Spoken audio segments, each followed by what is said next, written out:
My boyfriend tried to force me into marriage knowing I wasn't ready, so I exposed his cruel manipulation and watched his world collapse. My boyfriend, Van, a 33-year-old male, and I, a 24-year-old female, have been dating for the past 3 years. We met over Bumble, and after going out on a few dates, we knew we had stumbled upon something extraordinary, despite the significant age gap. Our connection felt effortless. We bonded over our love for travel and adventure. From the very beginning of our relationship, I always made it clear to Van that I was not ready to settle down anytime soon. I cherished our adventures and the freedom to explore life without the commitment of marriage. Van always seemed understanding, assuring me that he valued our relationship and was in no rush for anything more. 3 months ago, Van and I attended his friend's wedding. I met some of his college friends, and amidst the celebration, a few of them playfully teased us, wondering why we weren't married yet. I chuckled nervously, brushing off the question with a shy smile. After returning from the wedding, Van's behavior took an unexpected turn. He began flooding me with social media posts that emphasized the importance of women getting married and having children before the age of 30. Initially, I found it a bit peculiar but didn't think much of it. However, his behavior escalated. He started asking his sister if we could babysit her kids on the weekends. As a working professional, weekends were my time to unwind and enjoy some relaxation. Initially, I didn't mind having the kids over occasionally, but it soon became a regular occurrence, and I began feeling uneasy about the whole situation. What annoyed me the most was how he would volunteer to babysit his sister's kids without even consulting me. I would make plans, even securing reservations for us to go out during the weekend, only for him to cancel them, citing the need to watch his sister's kids because she needed a break. I began to suspect that he was doing this intentionally, perhaps in his odd little way to prepare me for the future. What irked me even more was that every time we babysat those kids, I ended up being the one looking after them while Van remained glued to the TV with them for the entire day. The situation not only disrupted my plans to relax but also left me feeling like I was shouldering the majority of the responsibility during these babysitting sessions. When I realized that he wasn't going to stop this charade, I started to make plans to hang out with my friends without him. This really seemed to piss him off. He insisted that, as a woman, I should be looking after the kids and leave him alone with them. I told him that he was the one who was inviting them over every time without asking me, hence, they were completely his responsibility. He started to protest, saying if this was how I was going to treat our children one day. I was shocked to hear such a disgusting comment from him out of nowhere. I angrily reminded him that his sister's kids were not mine to look after, so he couldn't force me to babysit them when all he did was drink beer and burp on the couch. I went on to tell him that I was neither looking to settle down nor was I looking to have children anytime soon. He later apologized to me for how he had spoken to me, and I thought he had finally learned his lesson.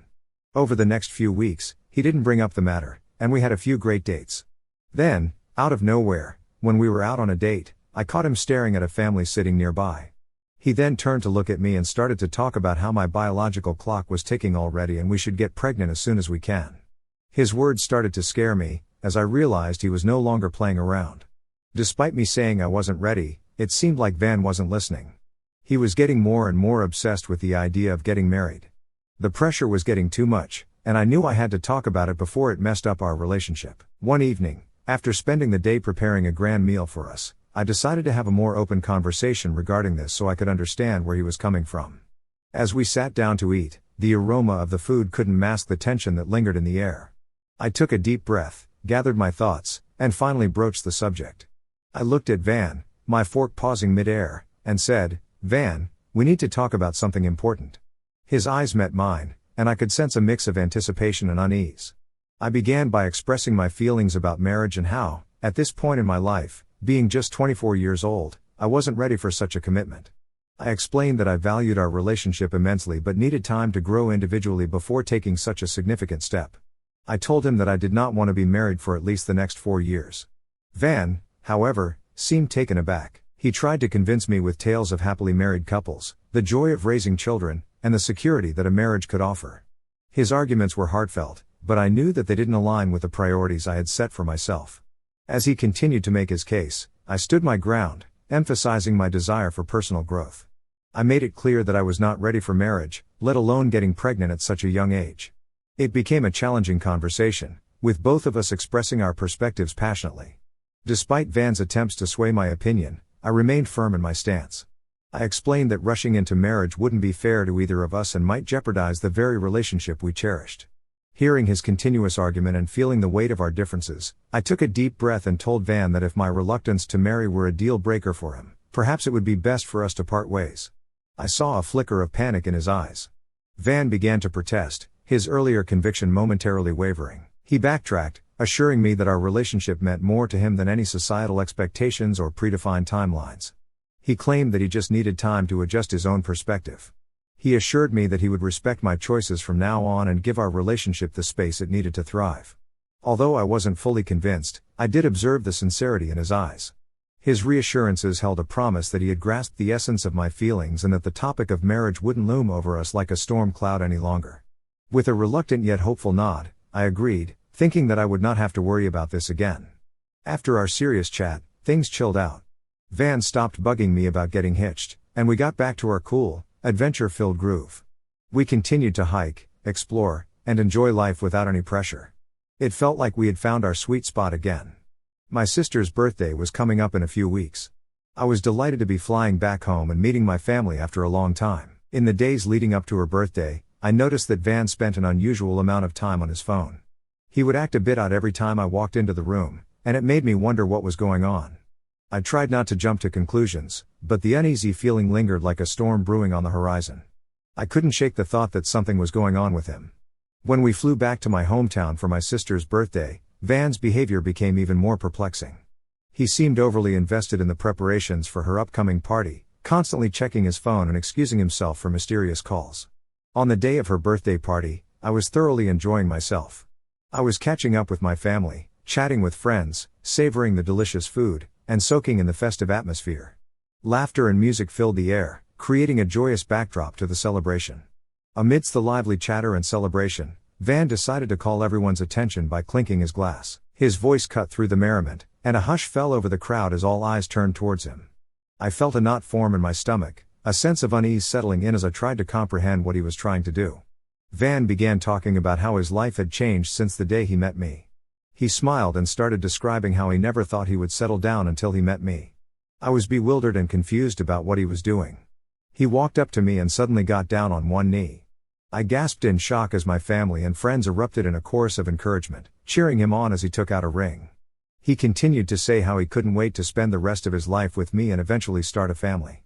Van's eyes held a mixture of anticipation and hope as he continued to hold out the ring, awaiting my response. I was so shocked, seeing what he had just done. He knew very well how much I didn't want to get married, but there he was, a shiny ring in hand, asking me to say yes in front of everyone. In that charged moment, I grappled with conflicting emotions. The festive celebration had taken an unexpected turn, and I found myself standing at the center of attention. Panic set in. I looked around at all the familiar faces. My mother looked like I had just won the lottery. My sister smiled at me, urging me to say yes to Van, and all my cousins were giggling. I felt like a deer caught in headlights. My boyfriend had this hopeful look in his eyes, like he just aced a math test and was waiting for a high five. In the midst of my internal freakout, I shook my head. I can't, I finally uttered, the weight of those words hanging in the air. Van's hopeful expression faltered, replaced by a mix of sadness and confusion. His disappointment was palpable, and I could sense a tinge of embarrassment in the silence that followed. My family members exchanged glances, their initial enthusiasm replaced by a hesitant awareness of the unfolding scene. Van stood up slowly, the glimmer of the ring now dimmed. He attempted a strained smile, attempting to downplay the rejection. The atmosphere, once vibrant, now carried an awkward tension. I felt a mix of emotions, regret for causing discomfort and anger towards Van for putting me through this publicly. I announced to everyone that I needed to talk to Van in private. Frustration gripped me as I led him inside, away from the prying eyes of the guests in the backyard. As soon as the door closed behind us, I erupted in anger.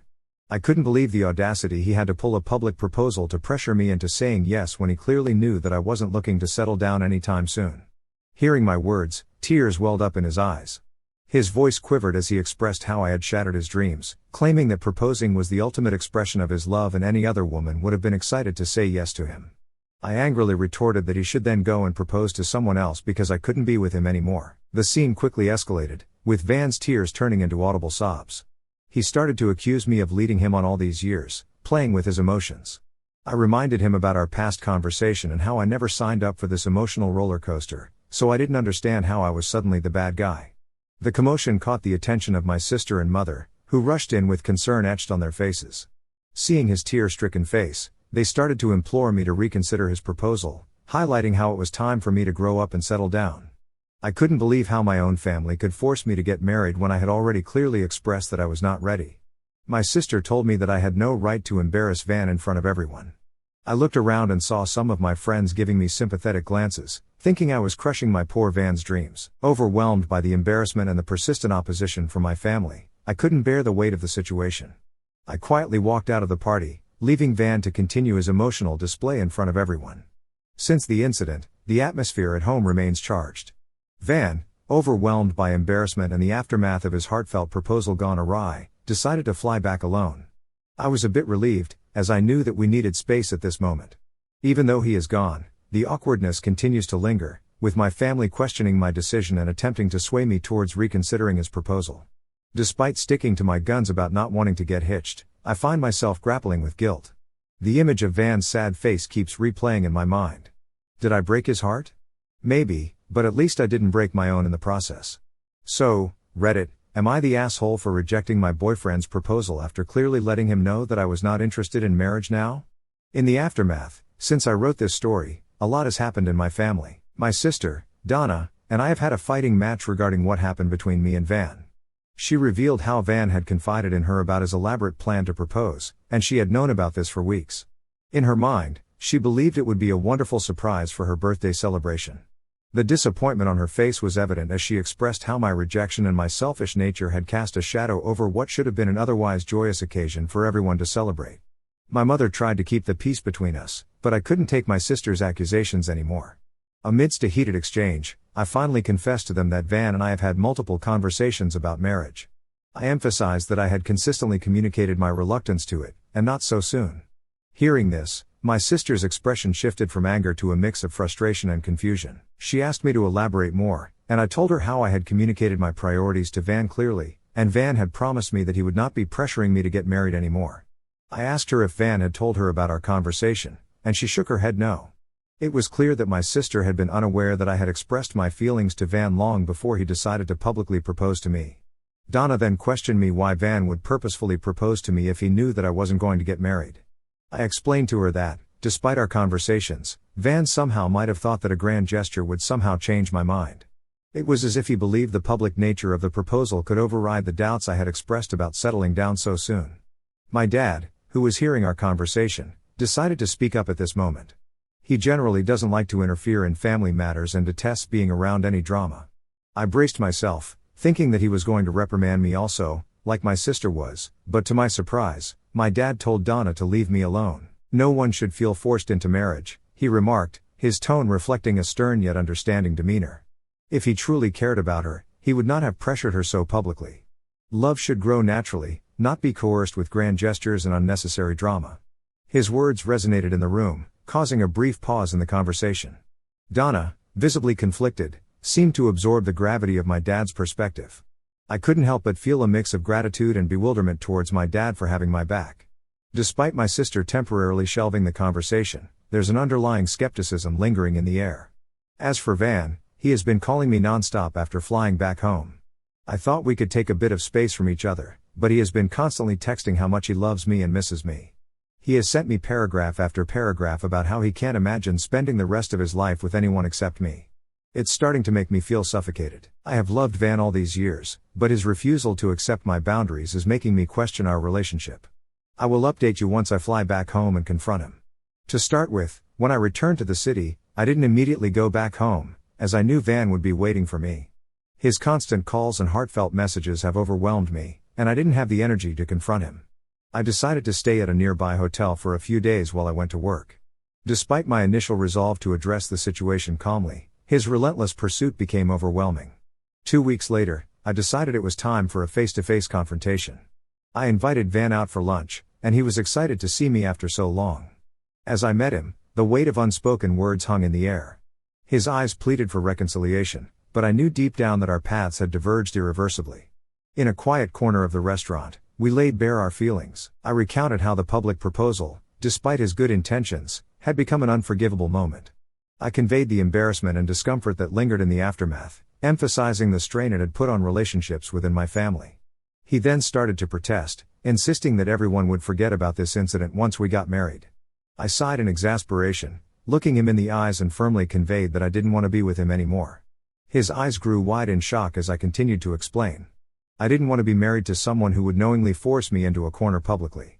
I stressed the importance of respecting each other's boundaries and choices, emphasizing that genuine love should be considerate and patient. He started to profess his love again, narrating how he wanted to grow old with me. Yet, I stood firm, reiterating that we clearly wanted different things in life, and I was not going to change myself for him.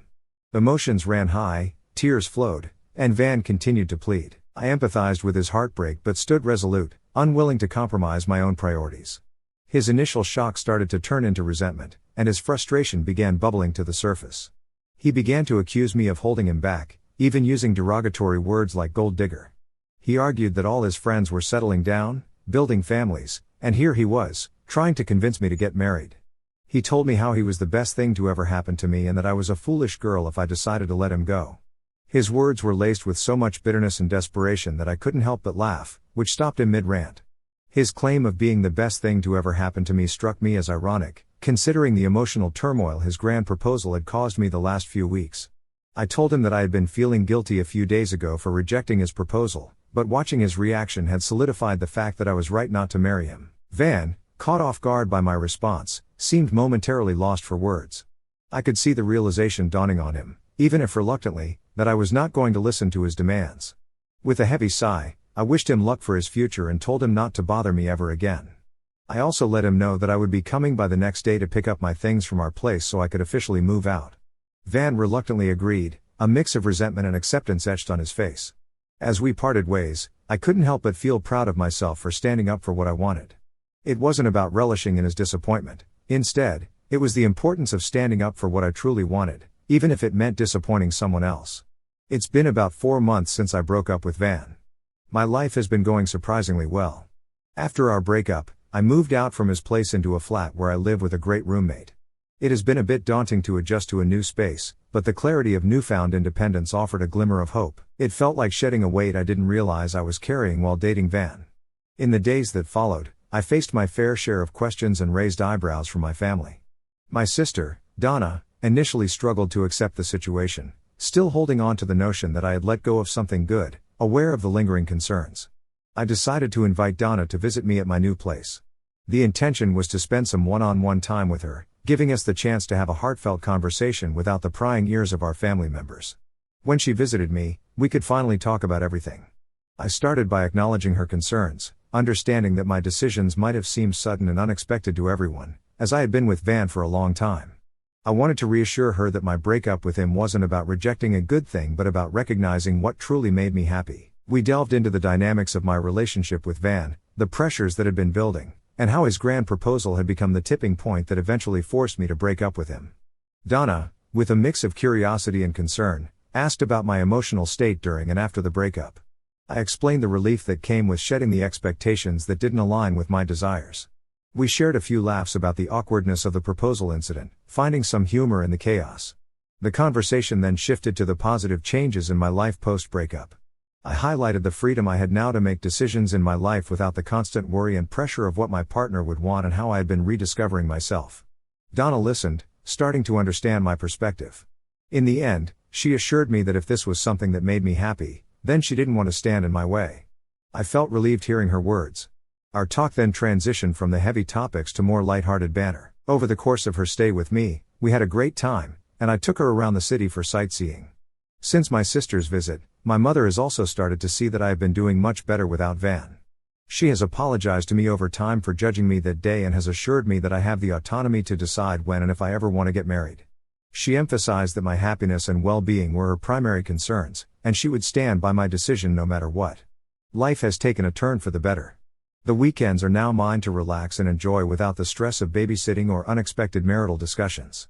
I have rekindled old hobbies, taken spontaneous trips with friends, and found solace in the simplicity of being true to myself. As I reflect on these 4 months, I can't help but smile at the progress I have made. The breakup, once a source of guilt, has now become a pivotal point in my journey of self-discovery. I'm forging ahead, embracing life on my terms and relishing the freedom to grow at my own pace. My life isn't perfect, but it's filled with moments of contentment, laughter, and the simple joy of being free to write my own story.